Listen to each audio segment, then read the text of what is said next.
Once upon a time, on the island of Sodor, there was a train named Henry. Henry was a freight train, and he pulled all kinds of important materials around. But then one day, Sir Topham Hatt had an idea. And suddenly, Henry got longer and longer and longer. Henry got so long, when he rested, he started getting in people's way, and drivers got very angry with him. "I'm late for work. What's the fucking hold-up, train?" said the driver. A little old lady shouted to Henry, "Get fucked!" A little girl crawled underneath Henry on her way to school. "That tickled," said Henry. "I fucking hate you, train," said the little girl. A fire engine pleaded with him to move. "I can't move," said Henry. "I don't have any room." So they both just sat there and watched the children's hospital burn. But Henry was told he was much more efficient now, which is another way of saying profitable, and 9 miles long.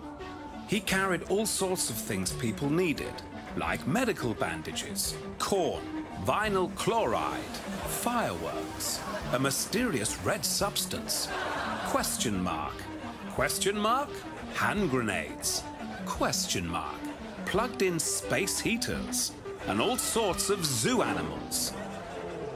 "What's liquefied natural gas? And why am I pulling 22 cars full of it?" Henry asked. "Never you mind," said Sir Topham Hatt. "I mapped this whole route out at home. That's a weird thing to do, and I don't really know how to respond to it," said Henry. "Just mind your business, like a good little rolling death machine," Sir Topham Hatt said. "Sorry, I'm a what?" asked Henry. Then one day, a wheel on one of Henry's tank cars started overheating. His engineer hadn't had a chance to inspect it in months. Henry was getting worried. "It seems my caboose is loose." "I can't drive with a loose caboose," Henry told the driver. But it was too late. "Oh, shit," said Henry. Henry the freight engine became Henry the bomb train.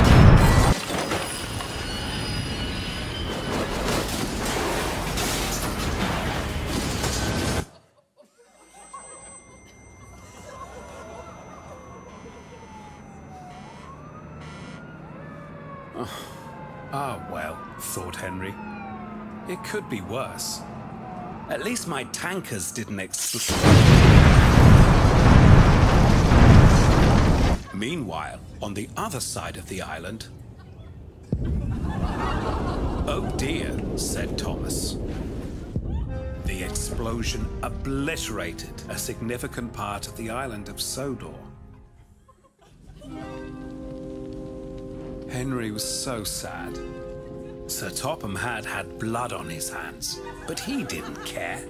It wasn't his blood, and he could just wipe it off with all his new money.